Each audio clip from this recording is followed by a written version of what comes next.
சொல்லுங்க. இன்னைக்கு வந்து நம்ம நதிகளை பற்றி டிஸ்கஸ் பண்ண போகிறோம். ரிவர் ஆறை பற்றி டிஸ்கஸ் பண்ண போகிறோம். என்னன்னா, ஆறு வந்து மவுண்டன்லேருந்து உருவாகுது வருது, அது பார்டர் இல்லை, அதெல்லாம் எல்லாத்துக்கும் தெரிஞ்ச கதை தெரியும். ஆமாம். இந்த நதி வந்து ஸ்டேட்ஸை பிரிக்குதா? எக்ஸாம்பிள் மேகதாது பிரச்சனை நடக்குது. ஆமாம். அந்த பிரச்சனை எதனால வருது? ரிவர் வந்து பிரிக்காதுங்க, டேம்ஸ் தான் பிரிக்கும். டேம்ஸும் பிரிக்கலைங்க, இவனுக்கு தான் பிரிஞ்சுக்கிறாங்க. டேம் வந்து எதுக்கு கட்டுறாங்க? இப்போ அப்படி காற்றாட்டு வெள்ளம் மேலேருந்து அடித்து நவுத்திட்டு வந்துகிட்டு இருக்கு. அந்த தண்ணியை வந்து எதுக்கு டேம் கட்டுறாங்க? ஸ்டோர் வந்து நம்ம ஸ்டோர் பண்ணி நமக்கு என்னைக்கு இப்போ நம்ம சீசனில் வந்து நல்லா மழை பெஞ்சு நல்ல தண்ணி வந்துச்சுன்னா அதை ஸ்டோர் பண்ணி ஆஃப் சீசனில் வந்து அதை யூஸ் பண்ணிக்கிறது. இப்போ எனக்கு என்ன டவுட்டு, நீங்கள் வந்து மேலே இருக்கீங்க ஃபர்ஸ்ட் ஃப்ளோரில், ஆமாம், நான் வந்து கீழே இருக்கேன். நீங்கள் வந்து ஆஃப் சீசனில் தண்ணியை மூடிடுறீங்க. ஆனால் வால்வ் வந்து என்கிட்ட இருக்கு. என்னது வால்வு? திறக்குது வால்வு, மேலே இருக்கிற ஆள்கிட்ட இருக்கு. நீங்கள் கட்டிக்கிட்டனாலே உங்ககிட்ட தான் இருக்கும் வால்வு, கீழே இருக்கவங்கலாம் கிடையாது. ஆமாம், வாழ்வே உங்களுக்கு தான். வாழ்வே போறீங்க, தண்ணி எவன்ட்ட இருக்கா அவன் தான் வாழ்வே. அப்படி வந்துட்டீங்க. ஆமாம், நீங்கள் வந்து மேலே வச்சுட்டு பிடிச்சி வச்சுக்கிறீங்க தண்ணி வந்து வெயில் காலம் அப்போ நீங்கள் இப்போ இது அங்கே இருக்கிற தண்ணியை செலவு பண்ணிக்கிறீங்க. மழை காலத்தில் வரும்போது டொயின்னு திறந்து விட்டுறீங்க. இப்போ நீங்கள் நினச்சாதான் திறக்கிறீங்க, மூடிக்கிறீங்க. இப்போ கீழே இருக்கிற நாங்கள் என்ன பண்ணுவோம்? அவங்க என்ன சொல்கிறாங்க, அவங்களுக்கே தண்ணி இல்லையாங்க குடிக்கிறதுக்கு. அப்போ அவன் என்ன பண்ணுவான்? தரமாட்டேன்றானா? தர முடியாதுன்னு சொல்லலை, எங்களுக்கு மீறி அதிகமாக மழை பெஞ்சு தண்ணி நிறையா வந்துச்சுன்னா நீங்கள் கொஞ்சம் எடுத்துங்க அப்படின்றான். இப்போ டேம் வந்து ஒரு 10 லிட்ரு தண்ணியை ஸ்டோர் பண்ணணும்னு வச்சுக்கிங்களேன், ஒரு 75 லிட்டர் தண்ணி வந்துடுது. அப்போ என்ன பண்ணுவீங்க? அப்போ திறந்து தான் விட்டானா? அப்போ அந்த 75 லிட்டர் அவன் ஸ்டோர் பண்ணணும்னு நினச்சானா ஊரே காலி. நான் என்ன சொல்கிறேன், தண்ணி இன்னும் அடுத்த வருஷம் தேவைப்படும்ல. 75 லிட்டர் ஸ்டோர் பண்ணிக்கோங்க. இப்போ நான் ஸ்டோர் பண்ண முடியாதுனால திறந்து விட்டுறீங்க கீழே. இது வந்து எப்படி இருக்குன்னா, இது என்னங்க நியாயம்? உங்களுக்கு பிரச்சனைனா திறந்து விட்டுறீங்க, எடுத்துக்கோங்கன்றீங்க. இல்லைன்னா மூடி வச்சுக்கிறீங்க. கேட்டால் எங்களுக்கே தண்ணி இல்லை, பிச்சைக்கார வாசம் போடுறீங்க. குடிக்கிறதுக்கே இல்லையாங்க? குடிக்கலாம் எப்படிங்க? அதெல்லாம் சொல்கிறாங்க. அந்த தண்ணியை வந்து யாருக்காகவும் யாரும் ஸ்டாப் பண்ணக்கூடாதுங்க, அது நேச்சர் கொடுத்தது. அப்போ இந்த ஊர்லாம் சொல்கிறாரு பாருங்க, தண்ணி நதிகளை இணைக்கலாம். சக்கி வாசுதேவ் அவர் ஒன்று பண்ணாரு தெரியுமா? சரியான மேட்டர் பண்ணார். சூப்பர் அறிவாளிங்க அவர். சூப்பர் மேட்டர் பண்ணார். எல்லா நதியும் அப்படியே சேர்த்து வச்சு ஒன்று பண்ணுறேன் அப்படின்ட்டு எல்லாத்திட்டையும் ரூபா வாங்கினாரு. என்ன பண்ணாரு? ரூபாய்ங்க அவர் வச்சுக்கிட்டாரு. யோகா கடை கட்டிட்டாரு. யோகாவே அவருக்கு தெரியாதான், யோகா கடை கட்டிட்டாரு. அவரை நம்பி வர தீட்சை கொடுக்குறேன்னு 100 பேர் போறானுங்க. அவர் ஒரு தனி சப்ஜெக்ட் விடுங்க. அவர் இந்த ரூபாலாம் வாங்கினாரு. வாங்கி சேர்த்தாரான்னு பார்த்தீங்களா? இப்போ வரைக்கும் சேர்க்கல. என்னதாங்க பண்ணாரு? காசுலாம் கொடுத்தாங்க அந்த ஆளுக்கு. ஐயோ, லாஸ் உங்களுக்கு லாஸ் ஆயிடுச்சு.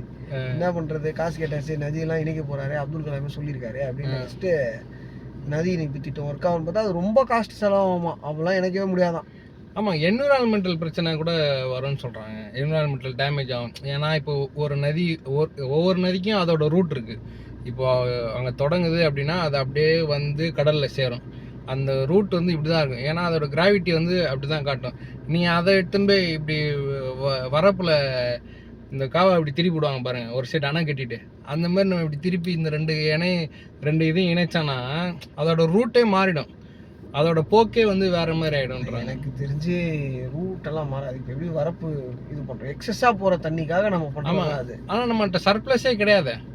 தண்ணிலாம் இருக்குங்க, எல்லாம் கொட்டிகிட்டு தான் இருக்குது, மேலேருந்து இறங்கிட்டு தான் இருக்குது. இவனுங்க அதை வந்து ப்ராப்பராக இது பண்ணாமல் பில்டிங் கட்டி, நம்ம எப்படி பள்ளிக்கரணையில் பில்டிங் கட்டி எல்லாத்தையும் விட்டு சதுப்பு நிறுத்தலாம் பண்ணிட்டானுங்க. ஆமாம், இந்த மாதிரி வேலையெல்லாம் பண்ணிங்கன்னா தண்ணி நிற்காது. அப்போ தண்ணி போகிறதுக்கான இடத்தையே நம்ம மறைச்சிடுறோம். அதனால தான் தண்ணி அங்கே நிற்கிது. அப்புறம் இன்னொன்று இருக்குங்க, கிரவுண்ட் வாட்டர் சேவ் பண்ணுங்க. நான் ஒரு விஷயம் ஒன்று படித்தேன். கிரவுண்ட் வாட்டரை நீ சேவ் பண்ணணும்னு அவசியமே இல்லை. அது தண்ணி வந்து பூமி உருட்டிக்கிட்டே தான் இருக்கும், சுரண்டுக்கிட்டே தான் இருக்கும். தண்ணி வந்து ஊறிட்டே தான் இருக்கும். அது அப்படியே வேஸ்ட்டாலாம் போய் கடலில் கரைஞ்சிருது அப்படிலாம் ஒன்றும் கிடையாது. அது கரைய திருப்பி அதே குவான்டிட்டி தானே மேலே. நம்ம ரெயின் வாட்டர் ஹார்வெஸ்டிங்லாம் பண்ணுறோமே எல்லா பில்டிங்லையுமே இப்போ மேண்டேட்டரி ஆயிடுச்சு. நல்லது தான், இல்லைன்னு சொல்கிறேன், பண்ணக்கூடாதுன்னு நான் சொல்லலை. நான் என்ன சொல்கிறேன், இப்போ கடலுக்கு போயிடுது, இந்த கடலில் இருக்கிற தண்ணியை தானே திருப்பி மேலே குடிச்சிக்குது. ஆமாங்க, அது ஒரு சைக்கிள் தாங்க, அதுதான் இயற்கை. நம்ம இயற்கை போய் எப்படி டிஸ்டர்ப் பண்ணுவீங்க? அதனால் நீங்கள் அதை வந்து ஐயோ தண்ணி இருக்காதுன்னு நீங்கள் சொல்லவே முடியாது. அது மாதிரி ஏமாற்றவே முடியாது. தண்ணி வரதான் செய்யும். அதை ப்ராப்பராக வாட்டர் மேனேஜ்மெண்ட் பண்ணிங்கன்னா அது எல்லாத்தையும் கிடைக்கும். நம்ம ஸ்டோர் பண்ணுறதை கரெக்டாக ஸ்டோர் பண்ணுறதோ எல்லாத்துக்கும் பிரிச்சு. இது வந்து எனக்கு தான் எனக்கு தான் வந்திருக்கு தண்ணி அப்படின்னு நம்ம மட்டும் எடுத்துன்னு போகிறதுல எந்த யூஸும் கிடையாது. வேஸ்ட்டு, அது நம்ம பண்ண முடியாது. நம்ம வந்து ஒரு நாளைக்கு ஒரு 3 லிட்டர் தண்ணி தான் குடிக்க முடியும் அப்படின்னா 3 லிட்டர் தண்ணி தான் குடிக்க முடியும். குடிக்கணும். எக்ஸஸாக ஒரு 7 லிட்டர் எடுத்து குடிச்சோன்னா வயிறு வச்சு விஜய் சொன்ன மாதிரி ஒரு இட்லினா ஒரு இட்லி தான். ஒரு இட்லி தான். அதுக்கு மேலே பசிக்கு அப்புறம் சாப்பிட்ற ஒரு இட்லி கூட வேஸ்ட் தான். கம்யூனிஸ்ட் தான் அந்த மாதிரி தான். அதனால் அது தண்ணியை வந்து எப்படி மேனேஜ் பண்ணணுமோ அந்த மாதிரி மேனேஜ் பண்ணி கரெக்டாக பண்ணிங்கன்னா அது எல்லாத்துக்கும் போய் சேரும். அதே இப்போ புது டேம் எல்லாம் ஏதோ கூட கட்டுறன்ற மாதிரி அதான் மேகதாது 50 வருஷமா சொல்லிட்டு தான் இருக்கானுங்க, புதுசுலாம் இல்லை. அவங்களாம் ஸ்டாப் பண்ணியிருக்கானுங்க. இப்போ நம்ம தலைவர் விஜய் போய் பேசிட்டு வந்திருக்காரு. அவர் என்ன ஸ்டாப் பண்ணுறாரு, அவரோட முடிவு என்னன்றதை நம்ம தெரிஞ்சுக்கணும். நம்ம மக்களுக்கு தண்ணி கிடைக்காது, டேம் கட்டிட்டா நம்மளை எல்லா இடமும் சுற்றி வச்சுன்னு தானே இருக்கானுங்க. அது மாதிரி எல்லா இடத்துலையும் அடிக்கிறாங்க. ரிவரில் கூட அடிக்கிறாங்க. முல்லை பெரியார் அணை, முல்லை பெரியார் அணை. ஆமா, அங்கே மடக்கினா இங்கே நம்மளுக்கு தண்ணி நிற்காது. இங்கே வந்து இவனுங்க இந்த மாதிரி எல்லா காவேரி அணை, காவேரியில் பிரச்சனைலாம் இருக்குது. ஸோ சிஎம் என்ன ஸ்டாண்ட் எடுக்கிறாருன்னு பார்ப்போம்.